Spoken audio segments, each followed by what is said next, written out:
सुबह से ही मैं काफी बेचैन था। मेरी भाभी तो बीच बीच में मेरा मजाक भी उड़ाने लगी थी। कह रही थी देवर जी थोड़ा सब्र से काम लेना, पर सब्र से काम लेना मेरे बस की बात नहीं थी। ऐसा लग रहा था कि दिन पार ही नहीं हो रहा, ना जाने कब रात आएगी। आखिरकार वह शुभ घड़ी आ गई। मैं बहुत ज्यादा घबराया हुआ था और अपने आप को समझा रहा था कि अपने अंदर के भेड़िए को मुझे दबाना होगा। मैं कमरे में आया तो वह बहुत ही खूबसूरत सा लहंगा पहने बैठी थी।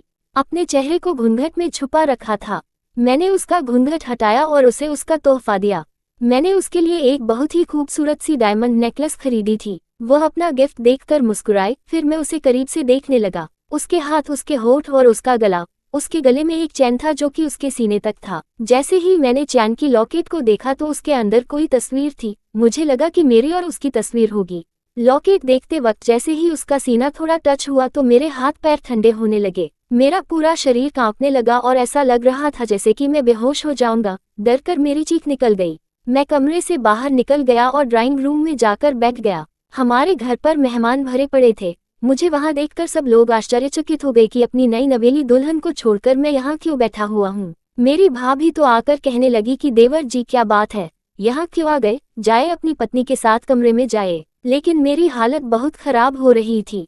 मैं अपने कमरे में नहीं जाना चाहता था, पर मेरी भाभी ने जबरदस्ती धक्का देकर मुझे कमरे में भेज दिया। मेरी पत्नी मुझे ऐसे देख रही थी जैसे कि मुझे हो क्या गया है। मैंने लाइट ऑफ की और चुपचाप से अपनी पत्नी के बगल में लेट गया और सो गया। अब हम दोनों कभी भी एक नहीं हो सकते। अब मैं उसे अपनी पत्नी का दर्जा नहीं दे सकता, क्योंकि वह तो कोई औरत नहीं बल्कि शायद हर औरत सुहागरात के सपने देखती है। नेहा ने सुहागरात का सपना देखा होगा, पर मैं रात को सो गया था, उसे हाथ भी नहीं लगाया। जब मैं सुबह उठा तो देखा नेहा नहाकर अपनी बाल सुखा रही थी। जब मैं उठा तो मेरी तरफ अजीब निगाहों से घूर रही थी और सैकड़ों सवाल उसके आंखों में थे। सवाल सिर्फ उसकी आंखों में ही नहीं, मेरे दिमाग में भी थे। क्या ये लड़की नहीं, ऐसा नहीं हो सकता। मुझे कुछ भी समझ नहीं आ रहा था, सब धुंधला सा हो गया था। नेहा से कहा कि तुम तैयार हो जाओ, हमें डॉक्टर के पास चलना है। पर यह बात सुनकर वह काफी घबरा गई थी और उसका चेहरा लाल हो गया था। मैंने कहा मेरे साथ रहना है तो तुम्हें डॉक्टर के पास चलना पड़ेगा और अपने टेस्ट करवाने पड़ेंगे। उसे तो मानो कुछ भी समझ नहीं आ रहा था, पर वह तैयार हो गई। मैं भी नहाकर रेडी हो गया और उसे लेकर डॉक्टर के पास जाने लगा। मैंने डॉक्टर को फोन करके पहले ही अपॉइंटमेंट ले लिया था। क्लिनिक में जाने के बाद डॉक्टर मुझे मिले और थोड़ी देर बात किया। मैंने अपनी पत्नी को बाहर बैठा कर रखा था। फिर मैं अपनी पत्नी के साथ कुछ सैंपल लैब में जमा किए और 3 दिन में टेस्ट का रिजल्ट आना था। मुझे अपनी जिंदगी के मुश्किल 3 दिन बिताने थे, वह भी इस औरत के साथ जो कि मुझे समझ नहीं आ रहा था कि मैं क्या करूं। नेहा का जो नशा ऊपर चढ़ा था वह काफी हद तक निकल चुका था। अब उसकी खूबसूरती मुझे उसकी ओर नहीं खींच रही थी, बल्कि मैं और ज्यादा टाइम फैक्ट्री में रहने लगा था ताकि मुझे उसकी शक्ल ना देखनी पड़े। जब रात को मैं उसके साथ सोने जाता तो वह मेरे करीब आने की कोशिश करती, पर मैं उसे अपने से दूर धकेल देता। मुझे पता है कि मेरी इस हरकत से उसे दुख पहुंचता, पर वह मुझसे जो मांग रही थी मैं उसे नहीं दे सकता था। मैंने कहा टेस्ट के रिजल्ट तक इंतजार करो, सब सही रहा तो हम नए सिरे से जिंदगी शुरू करेंगे। मेरी बात सुनकर ही वह बेचारी घबरा जाती थी और सोचती रहती थी कि आखिर उसे ऐसी कौन सी बीमारी लग गई है कि मैं उसे छूना भी नहीं चाहता। आखिर 3 दिन के बाद मैं लैब में गया और अपने रिपोर्ट्स कलेक्ट किया। खुशबू ने मुझे कॉल किया था, कहा था कि मेरे रिपोर्ट्स ठीक तो आए हैं ना। मैंने कहा मैं घर जाकर सबके सामने रिपोर्ट खोलूंगा। जब मैं घर आया तो देखा नेहा बहुत परेशान होकर बैठी हुई थी। शायद उसने मेरी माँ और भाभी से भी सब कह दिया था। आज घर के सारे लोग इकट्ठा थे। मेरे पापा मेरे पास आकर कहा बेटा तूने क्या टेस्ट करवाया है। नेहा बहुत परेशान है, 2 बार तो वह बेहोश हो गई थी। बेचारी के हाथ पैर ठंडे हो रहे हैं। तुम दोनों के बीच में आखिर चल क्या रहा है। मैंने कहा मेरे भी हाथ पैर ठंडे हो रहे हैं और 3 दिन से मेरी भी हालत बहुत खराब है और मैं अब तक रिपोर्ट नहीं देखी है। मेरे सारे घर वाले बहुत परेशान हो गए थे, पर जब मैं रिपोर्ट खोलकर देखा मेरे हाथ से वह पेपर्स गिर गए। मुझे चक्कर सा आने लगा और मैं सोफे पर बैठ गया। मेरे पापा ने नीचे से गिरे हुए रिपोर्ट्स उठा लिए।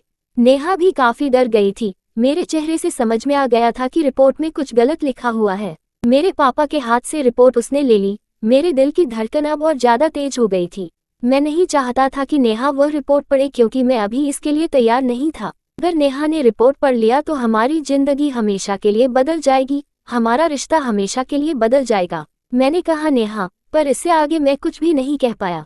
आंखों से आंसू आ गए थे। मेरे घर वाले भी काफी परेशान हो रहे थे। जब नेहा ने वह रिपोर्ट पढ़ा तो ऐसा लगा कि मानो वह बेहोश हो जाएगी। तभी मेरे भैया ने रिपोर्ट अपने हाथ में ले ली और जोर से पढ़ा, डीएनए टेस्ट रिपोर्ट। जब उस रिपोर्ट को पढ़ा वह बहुत ही चौंक गए और कहा, क्या नेहा तुम्हारी बेटी है? ये कैसे संभव है? मैंने कहा, सुहाग रात के दिन मैं नेहा के गले पर एक लॉकेट देखा था। मुझे लगा था उसके अंदर मेरी और उसकी तस्वीर होगी, पर जब मैं उसे खोला तो उसके अंदर उसके पापा और मेरे एक्स गर्लफ्रेंड की तस्वीर थी। मेरे दिमाग में एक ही बात आई कि पापा के साथ उसकी तस्वीर का मतलब यह है कि यह नेहा की माँ होगी। लेकिन जब हम रिश्ते की बात करने गए थे तो नेहा की माँ तो कोई और ही थी। तभी मुझे ख्याल आया कि नेहा की माँ के साथ उसका चेहरा बिल्कुल भी नहीं मिलता था। नेहा एक बहुत ही खूबसूरत लड़की है, लेकिन उसकी माँ तो बिल्कुल ही साधारण थी, इसलिए मुझे लगा कि यही औरत उसकी माँ होगी और मैंने डीएनए टेस्ट करवाया। नेहा रोने लगी, कही कि मेरे पापा के साथ मेरी माँ का डिवोर्स हो गया था तो उन्होंने दूसरी शादी कर ली थी। मुझे हमेशा यही लगता था कि मोहन लाल ही मेरे पापा है, क्योंकि उन लोगों ने कभी मुझे सच्चाई नहीं बताई थी। मुझे नहीं पता था कि जिस आदमी से मेरे पापा मुझे शादी करवा रहे हैं वही मेरे बायोलॉजिकल फादर निकलेंगे। मैंने उसकी माँ के बारे में पूछा, क्योंकि शादी में तो उसकी माँ आई ही नहीं थी। उसने कहा कि मेरी माँ कनाडा में रहती है और उस समय वह नहीं आ पाई थी। मैंने नेहा से उसकी माँ का नंबर ले लिया था और उसकी माँ से फ़ोन करके उसे फ़ौरन इंडिया बुला लिया था। कुछ दिनों में उसकी माँ इंडिया वापस आ गई थी। मेरी एक्स गर्लफ्रेंड को देखकर ही मैं अतीत में डूबने लगा था। वह भी मेरी ही उम्र की थी। मैंने कहा, तुमने मुझसे इतनी बड़ी बात क्यों छुपाई थी कि तुम प्रेग्नेंट हो? आज तुम्हारी वजह से देखो क्या हो गया। मैं अपनी ही बेटी से शादी कर ली। मैंने रीना से कहा कि तुम मुझसे शादी कर लो। हमारी एक बेटी है जिसे तुमने इतने सालों से मुझसे दूर रखा और मेरी बेटी अब इतनी बड़ी हो गई है और मैं उसे बड़ा होते हुए देख भी नहीं पाया।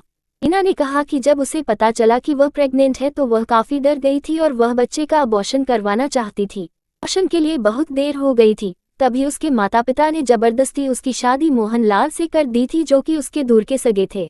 लोगों ने ऐसा सिर्फ बदनामी से बचने के लिए किया था और बच्ची होने के कुछ महीने बाद हम दोनों ने डिवोर्स ले लिया था और मोहन लाल ने अपनी गर्लफ्रेंड से शादी कर ली थी। उन्हें नेहा की जिम्मेदारी ले ली थी ताकि मैं नए सिरे से अपनी जिंदगी शुरू कर सकूं, पर मुझे दोबारा कभी कोई पसंद नहीं आया, जिस वजह से मैंने कभी शादी नहीं की। बहुत अमीर लड़के थे, तुम कभी भी किसी लड़की के साथ सीरियस नहीं रहते थे। मुझे यकीन था कि अगर मैं तुम्हें सच्चाई बताती तो तुम मुझे कभी नहीं अपनाते। मैं बहुत ही बिगड़ा हुआ लड़का जरूर था। शायद मैं अपनी बेटी को अपना लेता। रीना से प्यार करता था, पर मेरा एटीट्यूड देखकर उसे लगा होगा कि मैं अमीर बाप का बिगड़ा हुआ बेटा हूँ। मैंने अपनी बेटी को आगे पढ़ाया और एक अच्छा सा लड़का देखकर उसकी शादी करवा दी। उसकी माँ यानी कि रीना से शादी कर ली। मुझे नहीं पता था कि किस्मत मेरे साथ ऐसा खेल खेलेगी कि अपनी बेटी तक पहुँचने के लिए मुझे उससे शादी करनी पड़ेगी।